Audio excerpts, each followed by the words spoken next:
balima cɛ fara muso kan denmisɛnnin fara mɔgɔkɔrɔba kan an b'aw fo dante foli min na an bɛ kɛnɛ belebeleba sanfɛ bi n'a bɛ fɔ a ma plateau de star ale ye émission min bolodalen don Mali kunnafoni point net fɛ walasa aw kana stressé o hukumu kɔnɔna la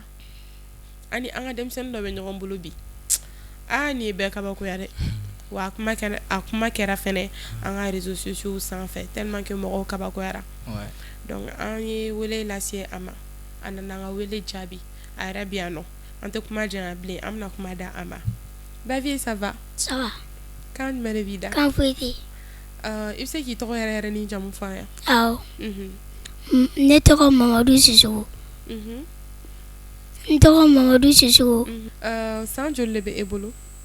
San joli? San 7. E bɛ école la? Awɔ. E bɛ classe jumɛn na? 3e année. E bɛ 3e année de la? D'accord. Voilà, komi ale ye denmisɛnnin ye a y'a tɔgɔ fɔ aw ye sisan bon a ma nɔgɔn a n'a ka banamuso bɛ ɲɔgɔn fɛ yan donc an bɛna ɲininkali sɛmɛ ale la ale bɛna an ka question jaabi. Voilà, bonsoir. Bonsoir, ça va? Ça va. Ouais. Comment tu vas? Ouais, je vais bien, Dieu merci. D'accord. Il faut qu'il y ait un foyer donné. Ouais, moi c'est Babou Mahamadou. D'accord. Je me barre là dans une entreprise qui s'appelle Icon Consul. Bon, en même temps, je me débrouille volontairement là. Bon, comme je suis à la fin de la tala, au temps qu'on a la petite ligne à fin de la doit assurer. Donc, aller à quoi ou les gars job fanga nana boya.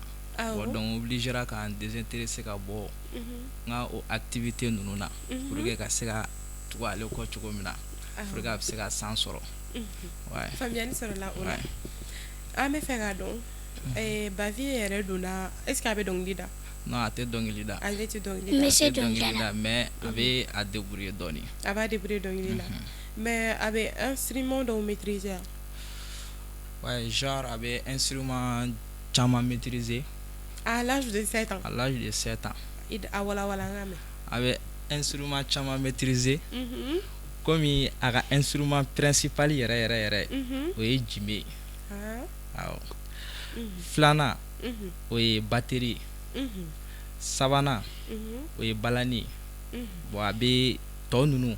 abulu fo mais ate na fa forlondo nunu na chugo mena na fa fengelo do mais aba deburo la sega yere nyana ba sega accompagnement ga sega fembe mais abe nunu maîtriser chugo mena ate ton ketento à l'âge de 7 ans. À l'âge de 7 ans. Alors, autrement an bɛ Mali kunnafoni lajɛlibagaw aw kana kabako bɛ kɛ yan de. Inchallah. A kabako kow bɛɛ bɛ kɛ anw ka plateau de sanfɛ yan. Bavier. I bɛ kulu la? Awɔ. Sisan Bavier. E yɛrɛ jɛmɛ kanu cogo di? E donna jɛmɛ fɔla cogo di? E donna jɛmɛ fɔla cogo di? Ne fitinin nama u ye ne bila jɛmɛ de sanfɛ ka fɔlikan don ne kulo la. O la u ye fɔlikan don n kulo la ne mamuso nana n ta ka bɔ yen nɔ ka na ne bila so kɔnɔ. Sisan nɔ o la ne fa u ye fɛn goloba u kɛlen ka fɛn goloba sisan fɛn bilalen o bilalen sisan ne fa ko kan ka taa misira la wala u ye ne fitinin nama bila tan u ye ne fitinin nama bila yen ka ne bila yen sɔrɔ ne tɛ kuma fɔlɔ a ye jɛmɛ di ne ma ne y'a don ɲɔgɔn na ne ma se k'a faamu o la sɔrɔla ka ne dogo la ka ne ka jɛmɛ fɔlaw la. Donc n'a y'i ka kuma faamuya e fa bɛ jɛmɛ de fɔ. Awɔ. Donc o la jɛmɛ fɔ diyara e yɛrɛ ye a ye dege jɛmɛ fɔ la. An bɛ don min na i ko bi e san tɛ tɛmɛ san 7 nin kan mais e bɛ se jɛmɛ la kojugu o tɛ faamuyali sɔrɔla o kuma la sisan komi e yɛrɛ ye Bavier ka manager ye e bɛ ko caman kalama a ka kow la an bɛ fɛ k'a dɔn a ye jɛmɛ fɔ artiste ba dɔw kɔfɛ voilà ou bien n'a ye concert dɔw participer i k'i da don o la i k'o walawala an ye. O ɲininkali diyara n ye yali n ka tɛmɛ fɔlɔ n bɛ segin ka na i ye question min poser ale kun. Awɔ i bɛna dɔɔni fɔ voilà n bɛna dɔɔni fɔ o la. OK. Bavier filɛ nin ye mɔgɔ ma bavier dege ten kosɛbɛ a fa ye artiste ba ye ni bɛɛ b'ale dɔn Alasani Sisoko fa kun bɛ jouer Nawa Dunbiya kɔfɛ fa ye tournéw caman kɛ a Europe dugu ka dɔgɔ fa yɛrɛ ma taa yɔrɔ min na bon bavier yɛrɛ bangera k'a sɔrɔ fa bɛ tournant dɔ de senfɛ fa jira Bercy damadɔni mais bon bavier a ka accouchement kɛlen ne yɛrɛ de kun b'a kɔrɔ dɔgɔtɔrɔso la yen bavier ka denwuli don bavier dara jimi de sanfɛ instrument bɛɛ kɛra ka n'a lakori bon o ko in de filɛ nin k'a fɛn o de kama n ko mɔgɔ m'a dege de bavier bɛ minnu ma a bɛ jimi fɔ a y'u ka dukɔnɔfɛnw bɛɛ ci palan tasa ni fɛngɛw a y'a bɛɛ ci tasalew foyi dumunikɛ tasaw wo bɔra a bɛɛ la a bɛ jimi ni batterie ni fɛngɛw installé ni fɛn ni ninnu na quoi c'est pour cette raison que n ko fa bɛ to ka souvent fa b'a fɔ bon i kana fɔ tantɔ i b'a fɔ tantɔ a bɛ fɛngɛ n'o tɛ bavier yɛrɛ ka fɛn bɛɛ b'a yɛrɛ kunkolo kɔnɔ awɔ an ye question min posé kun n'a sɔrɔ a ye fɔli kɛ dɔnkilidalabaw kɔfɛ ou bien hali n'a ma kɛ n'a ye fɔli kɛ dɔnkilidala dɔw kɔfɛ walima n'a sɔrɔ a taara concert dɔw participer walima n'a sɔrɔ voilà aw ka da don o ko la aw k'o ɲɛfɔ bon comme a yɛrɛ bɔra k'a fɔ sisan nɔ san 7 de don a ma fosi ye fɔlɔ a ma don ye donma ye c'est pour cette raison an b'an profiter o la ka an bolo d'an kɔ artiste ba bɛɛ ye mɔgɔ bɛ instrument fɔ u bɛɛ k'an dɛmɛ ni duwawu ye wa fɛnɛ petini kalifa b'u bɛɛ la parce que n b'a dɔn bavier a ka ko tɛna dan yan nɔ n b'a dɔn tala min b'a la bon a ma jouer artiste ba kɔfɛ fɔlɔ puis zɔngɔrɔ fɛnɛ concert ni fɛngɛ ninnu na concert minnu bɛ k'an ka sigida la genre podium ni fɛngɛ ninnu olu de bɛ to ka wele a bɛ to ka taa jime goloba yen nɔ bon tɔgɔ b'a la yen nɔ i m'a mɛn k'a fɔ ko a jouera artiste ba dɔ kɔfɛ bon nin bɛna k'a siɲɛ fɔlɔ de a ka yɛlɛ podium ba sanfɛ genre Kaliburu mɔgɔw ka concert ye le 21 de ce mois bon donc a invité len don a ka cɛ n'o ye Chogo Communication mun yɛrɛ kɛra nin ko in bɛɛ sababu ye o y'a invité bon donc ça va être pour la première fois a ka jouer scène ba sanfɛ an yɛrɛ bɛ aw bɛɛ invité a ka taa soutenir a k'an dɛmɛ ni duwawu ye fɛnɛ d'accord faamuyali sɔrɔla aw nin jaabiw la an bɛ tɛmɛ ni an ka kow ye hali bi bavier e ka jɛnbɛ fɔ kɔnɔ ayi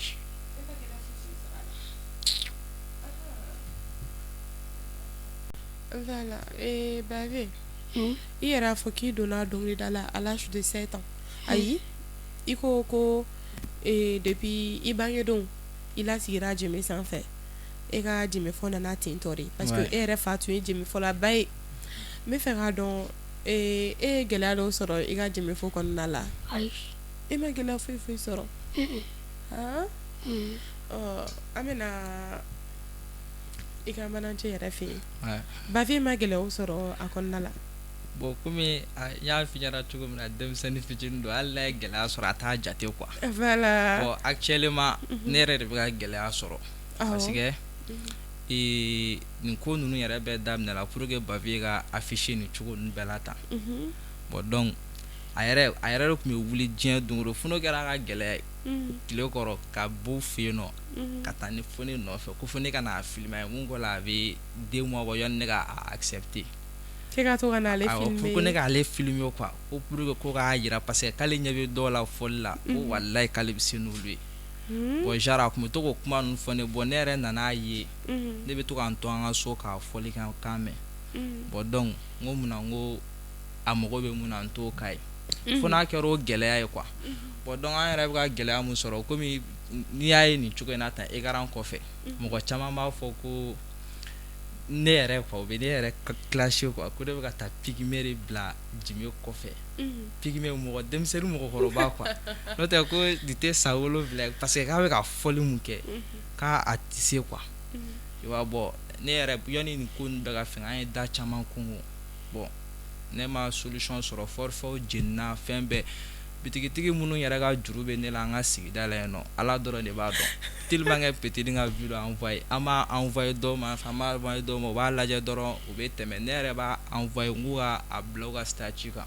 parce que genre ne yɛrɛ ka statut sulen don dɔɔni ne bɛ to k'a bila n ka statut kan bon mɔgɔ wɛrɛw b'a ta bon ne ko n ko bon ne b'a a ci n yɛrɛ fɛ mɔgɔ dɔ ma olu k'a bila u ka statut kan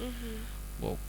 an tora ten tɔ jusqu'à ce que ani Choco communication Buya nana don ɲɔgɔn na bon a ko jara Buya yɛrɛ Buya nana ka ko bɛɛ ta a mɛn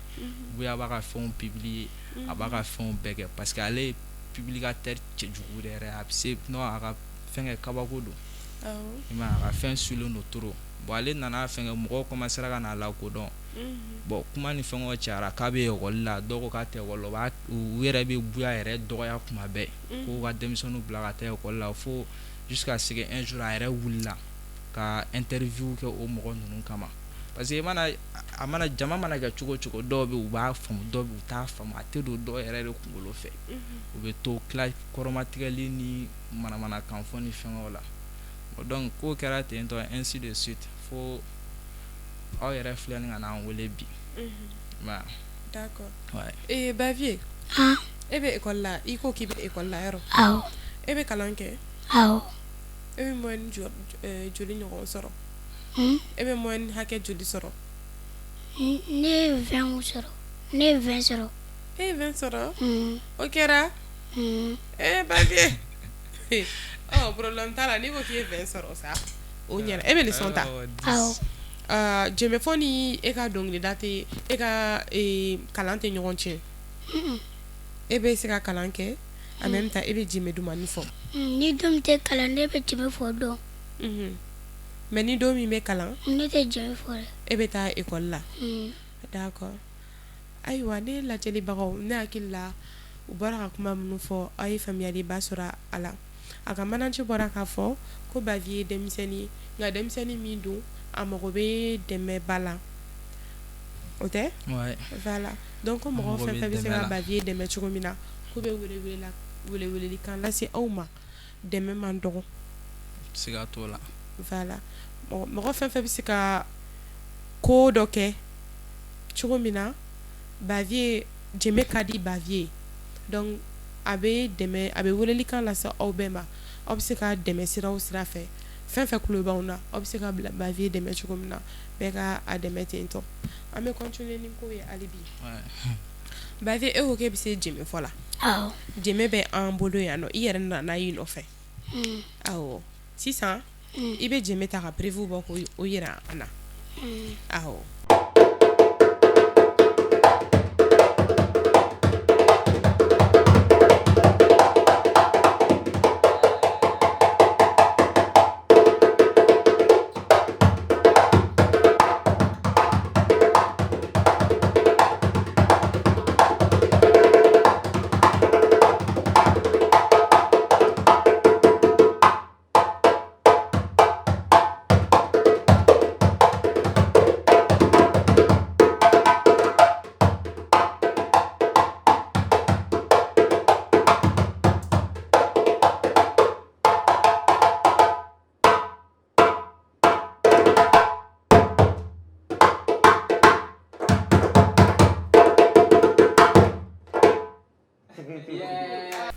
ɲa ne kɔrɔba i ka prestation ba kɛ don min na studio in bɛ sɔn ka da feere o don ne ɲɛ b'o de la dɛ ni y'a fitinin dɔrɔn ye fitinin dɔrɔn de Bavier i sigi an ka tɛmɛ ni ko ye Bavier bɛ se ka heure kelen heure fila kɛ fɔli la a tɛ jɔ awɔ ok Bavier e bɔra ka jɛmɛ fɔ sisan an bɛ Mali kunnafoni point net studio de kɔnɔ tan donc c'est la preuve que Bavier ni art de parce que ce n'est pas donné à tout le monde c'est la preuve que a b'a maîtriser il n'a que 7 ans san 7 mais a bɛ jɛmɛ fɔ cogo min na ne hakili la hali mɔgɔkɔrɔbaw dɔw bɛ yen olu tɛ se ka jɛmɛ maîtriser tantôt voilà Bavier sisan e b'a dɔn star caman bɛ an fɛ yen Bamakɔ yan e bɛ fɛ ka kɛ jɔnni de e bɛ fɛ ka kɛ jɔnni de ne bɛ fɛ ka kɛ fa de e fa donc e bɛ fɛ ka k'o ye jɛmɛ fɔ de la fo ka tɛmɛ a la e bɛ fɛ ka tɛmɛ i fa kan yɛrɛ e ka papa tɔgɔ fɔ tan de papa tɔgɔ awɔ a tɔgɔ n'a jamu awɔ Alassane Sissoko Alassane Sissoko papa ye fɔli kɛ artiste ba minnu kɔfɛ e b'olu tɔgɔ dɔn awɔ dɔ tɔgɔ fɔ tan n mɛn n bɛ mɔgɔ kelen dɔrɔn de tɔgɔ la o tɔgɔ fɔ o ye Nawa Dumbuya donc papa ni Nawa Dumbuya taara fo tubabu jamanaw kan ka taa jimew fɔ e bɛ fɛ ka k'ale fo ka tɛmɛ ale la ok ko concert ye don jumɛn ye concert le 21 mars inchallah le 21 mars ouais. le 21 mars ye bavier e ni jɔn de bɛna taa aw kɔgɔ da ɲɔgɔn kɔgɔ la ye ne ni fa ayi o ko tɛna dɔgɔya o tuma la maliyɛnw a ye bɔ i ko kɔnɔkulu bavier ko k'ale bɛna ko de lamaga le 21 mars a kana fɔ aw si kɔ ou bien voilà bavier wagati bɛ fɛ ka koron dɔɔni bavier e ko k'i dalen don i yɛrɛ la k'e sɔnnen don i yɛrɛ sisan an bɛ fɛ k'a dɔn sa e ni Siriki Jabate yɛrɛ ale min tɔgɔ bɔlen don san Bamako kosɛbɛ Mali yɛrɛ kɔnɔna la e n'ale jɔn de bɛ se an t'a dɔn fɔlɔ mais ne kɔni donna kɔni m'a tigɛ ta e b'a a kɛ cogo di m'a tigɛ ta e bɛ Siriki tɛgɛ ta Siriki Jabate kelen kelen bavier ma nɔgɔ o la Manance an bɛ se ma sisan nɔ voilà kumakan laban minnu b'i bolo k'a lase an layɛlikɛbagaw ma bon kumakan laban minnu bɛ ne bolo k'a lase maliyɛn cɛman n'a musomanw bɛɛ lajɛlen ma bavier ye an bɛɛ ta de mana kɛ cogo cogo maliyɛn de don parce que ko in daminɛ a tun bɛ jime gansan de fɔ ne yɛrɛ de y'a forcer ka to ka parce que bi rappeurs ka ko de bɛ sanga la sisan ne b'a jagoya ka to ka don olu ka fɛngɛw kɔrɔ n b'a musique kala a b'a accompagne rappeur ye ko Lil Iba Tisiden awɔ Titi den parce que ne ni o ka accès ka nɔgɔn dɔɔni mais kuma b'a t'an cɛ komi a ni ne kɔrɔkɛ bɛɛ bɛ logement kelen na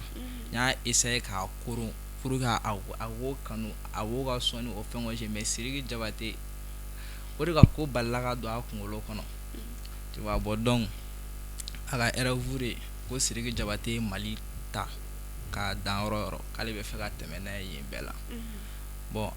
an bɛ maliyɛn cɛman n'a musoman bɛɛ wolo k'an dɛmɛ ni dugawu ye ani jimi fɔla balan fɔla kora fɔla